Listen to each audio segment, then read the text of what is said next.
All right, hi, and welcome to my daughter's bedroom that we've taken over for all our hiking preparations and gear storage for the time being. So, since I've done, I don't know how many gear videos so far, I've never done an unpacking video. And I'm only doing one differently because I just couldn't bring myself to just go over a layout of gear yet again. So, I wanted to go over the changes that I made to my gear since we came home for a flip-flop. Number one, right off the rip, I got an REI Flash 55. It was in a garage sale, and I was able to use my dividends, and got it for free. I liked this pack before.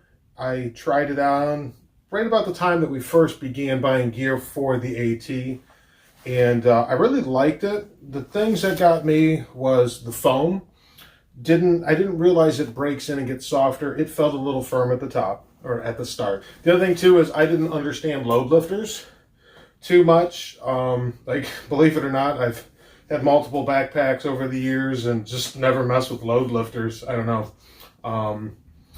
I had them on my pack in the Army and didn't even know they were load lifters. So anyway, long story short, I didn't know much about them, and I had them adjusted wrong, so it was actually pulling really hard into my chest and causing some pain. So that's why I didn't like the pack to start. Volume, foam, in that. So over the time, I've learned a little bit more about packs, how to pack them, how to use the load lifters, and did some gear, so it works for me. So just kind of going over the outside, this pack has separate water bottle sleeves. I absolutely love them. It's even got a snap on here if you have a larger than average bottle. Personally, I like to generally leave them on snapped because it's easier, it tilts forward a little more, it's easier for me to grab it. So I will have two 1 liter great value smart water bottles. I'm going to have both with the sports tip. And I just prefer that so I don't have to screw anything on or off while hiking. In this pocket, for right now, all I've got in here is my camp shoes. I switched from Crocs to some cheap flip-flops, mostly because of the bulk. I may even still toying with the idea of poking a hole in my Crocs and clipping them on here because they came in handy before. These are a little bit lighter, and they serve their purpose. I can also put my trekking poles in here if necessary and secure them behind these straps. To the other side, I will keep my water gear, rain gear in here. I have my Helium 2 jacket and the Helium pants. To be honest, I'm not a big fan of either one. They serve their purpose, but they're just so kind of plain and simple and flimsy and no pit zips. I went with weight more than convenience, let's just say, and in the future I do something different. I also have my pack cover, which I still have to try on this pack. I know it's going to fit. It goes up to a 70 liter, but I had a fiasco with the Osprey. My 65 liter Osprey, but that didn't fit on it. Go figure. Anyway, moving on here, I have the Z-Packs Triplex with the stakes. I can keep in here. I like it because it's mesh, obviously like every other backpack out there, but the whole wet tent drying on the outside. This hip belt packet is mesh, so I keep my Katadyn 1 liter Be-Free in there. I switched to that from a Sawyer, as I mentioned. I fell in love with it. I prefer it. It's just having it right here, and I'm not one to put the Sawyer or anything on the water bottles. It just seems cumbersome to me. So I prefer this. I can just literally in one of our videos when I first used it, just able to unscrew it and reach right out to just dripping water from the snow and ice melting. To refill it, I have another pouch. I'm not sure what, if anything, I'll keep in here.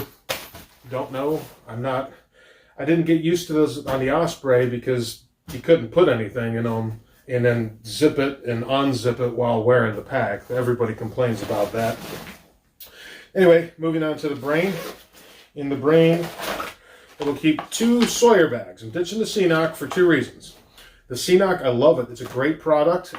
If these fail, that's what will get mailed to me. But since I use the Katadyn Be-Free and not the Sawyer anymore, I just don't see the need to put the dirty water in there, to put the dirty water in here.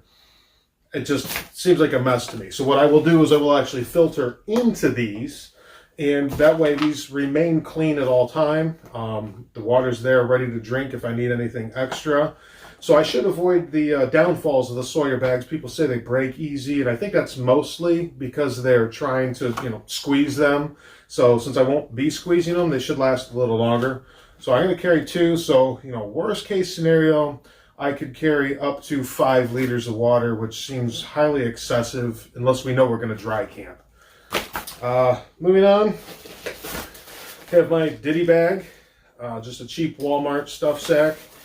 And in here, I will have my hard case for my glasses. There'll actually be 2 because I'll be bringing my sunglasses that are identical to these. Last time, I didn't have a glasses case with me, except for the one the sunglasses were in, and I found myself just sleeping in my glasses because I felt safer. I just pulled my hat over my face because it was cold anyway, and keep my glasses from falling off. I have the Nightcore NU25 headlamp. I like this one because it's rechargeable, it's super lightweight, and it has a separate red light button and a separate white light button. So I like that. I get less mixed up, or I don't have to remember, did I leave it on red light or white light? I can just turn on what I need.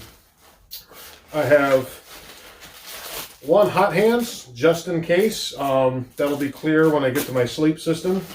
I have the repair kit for my air mattress. So I switched to an Anker 10,000 milliamp hour battery bank because I just really wasn't using my phone like I thought I would.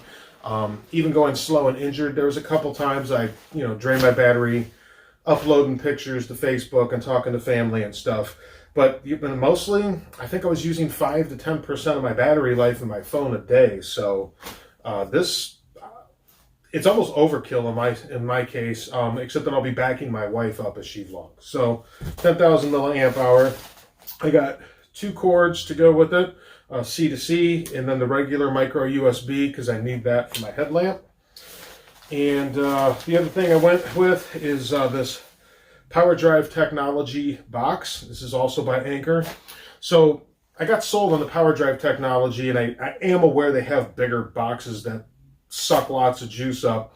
But in something reasonable size and weight, this literally only charges my phone 3 or 4 minutes faster than just the Samsung charger that came with it. So I kind of got sold there. But long story short, doing some things, even though this weighs more, I still saved an ounce on my charging. I have my cheap old headphones.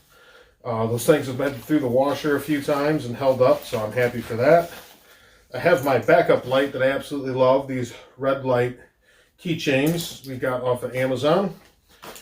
I have a compass, and then I switched to the super mini Swiss Army knife. I had kind of what I consider a small one with a few extra tools in it, and I just only used the scissors. I didn't even use the blade. So I just got this because it has scissors and a blade. Moving right along to the inside. So I do like this pack because it is a floating brain. So as the pack gets bigger or smaller, I can raise it up. And it's still got the roll top. I can actually still remove the brain if I wanted to, but I like it. So on top is my food bag. It's the 20-liter Sea to Summit dry bag, and it's been working great. It's more than adequate room. Right now, I'm just kind of simulating with some food in here. I have more than I'll need to begin because I only need a 2-day resupply. And I'm not going to really go over my resupply, but just since this is here, I always carry some olive oil. I put it in almost every dinner or lunch type meal just to add calories and fats. So I like to keep everything that smells in my food bag all day long. That way, come nighttime, I'm not searching for things in my pack. Like, I know where it's at. If it's time to hang the bear bag, it's time to hang the bear bag. So first off, my red bag, also a Walmart bag, is my health and hygiene stuff. I've got my poop kit with the Deuce of Spades trowel, some wipes, some toilet paper, got the bidet. And I don't know, not much to say there. My phone's just chiming at me, it's throwing me off. And then the rest of my hygiene stuff. So in here, just break it down. I've got hand sanitizer. I've got multiple sets of earplugs, so I'm forever losing these. I have some mints and some cough drops because with allergies and stuff, I'm hacking every morning. In here I have a handful of Q-tips, about 4 Band-Aids, and a sachet thing of BioFreeze. I have 4 pieces of KT tape. I used that on my Achilles last time and it helped. I can also cut that up for blisters and stuff. I have a couple ounces of Dr. Bronner's biodegradable soap. I've got my various pills. I am going to actually be adding to this a couple supplements I plan on bringing. Some things like that. I'm not going to go over that in the video, but yeah, just my pain meds, anti-diarrhea, a couple Benadryl, and a couple Mucinex in here.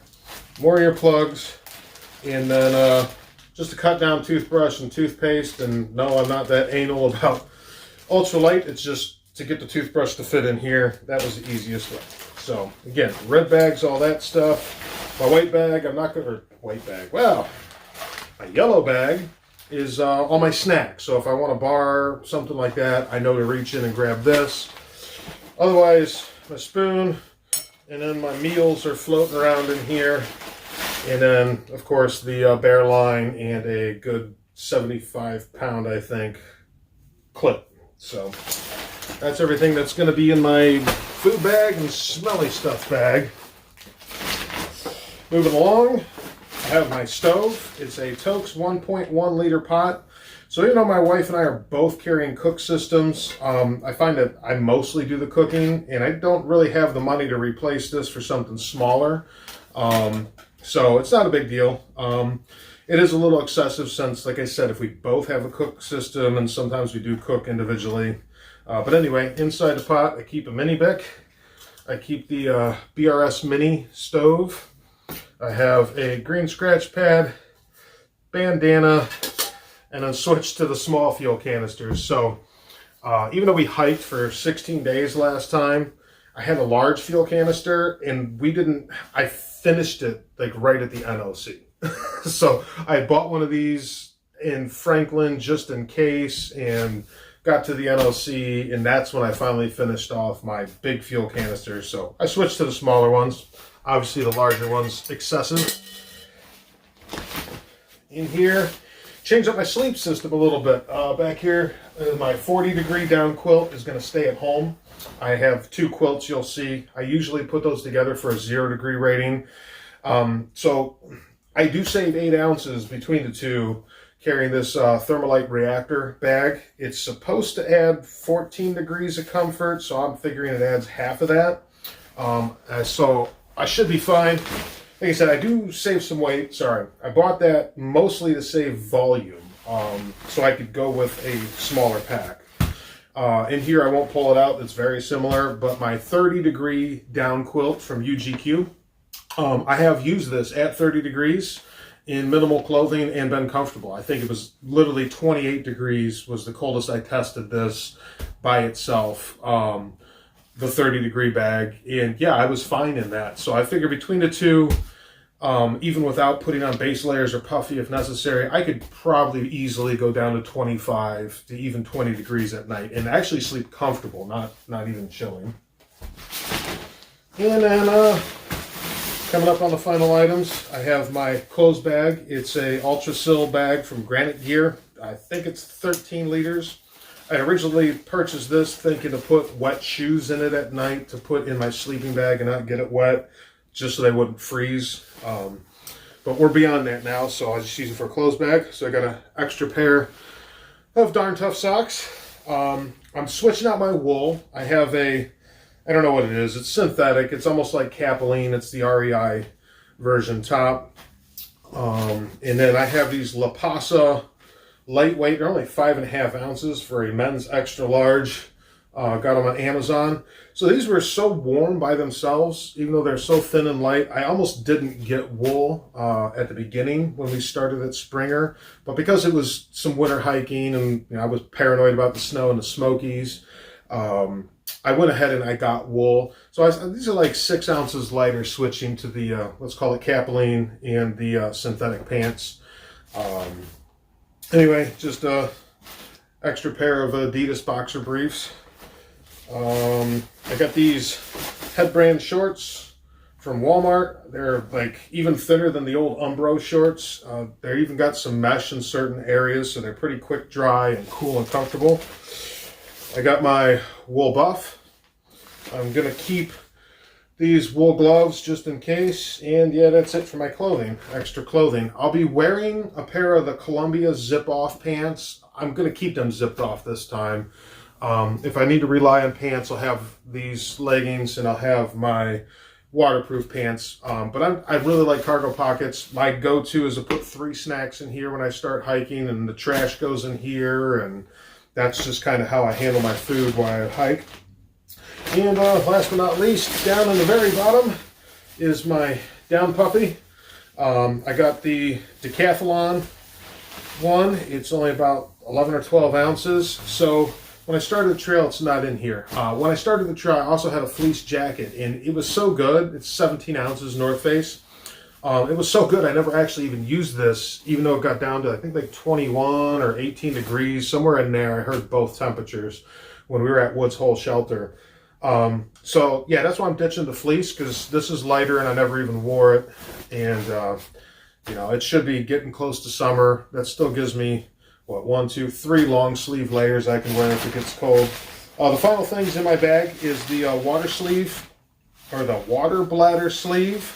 I'm able to actually fold up my Thermarest. I got the X-Therm with the 6.9 R value, and I keep it in the pump sack, and I put it, like I said, where the water bladder goes. Fits in there nicely. And then the other thing is my Trekology 2.0 pillow. And yeah, so that's it. So the major changes you've seen as far as the pack goes. You know, I downsized my battery bank. I switched out my base layer, but yeah, like other than that, and obviously the sleep system, other than that, like I'm ditching 2 pairs of socks and a pair of waterproof socks. So I had some sleep socks. I had 2 pairs, or a pair of the tall socks, the calf height, whatever, crew socks in the wool socks. And then I had some waterproof socks my wife had bought. She loves hers, but I never even used mine. So I'm ditching that. I ditched the ice spikes because, you know, we're not going to be hiking around the ice and the Smokies like we thought. Some of the clothes, you'll see I'm only going to be wearing 1 t-shirt, and let's face it, my body stank so bad it didn't matter if I put a clean shirt on or not while I was on the trail. And yeah, I'm just trying to think, because all this gear here, including consumables other than food, so like the fuel, the cough drops, the pills, the toothpaste, I'm right at about 15 pounds, 12 ounces. I weighed, I don't know. No, I'm no more than 22 and a half pounds, everything said and done. And I've actually shed some weight since then. So yeah, I'm pretty happy with this setup. Like I said, I started the trail at 34 pounds. I'm down to about 22 and a half or less. So I think that was a pretty good trade. So yeah, anyway, there's all my gear. And yeah, it's like the 4th or 5th gear video I've done. Enjoy.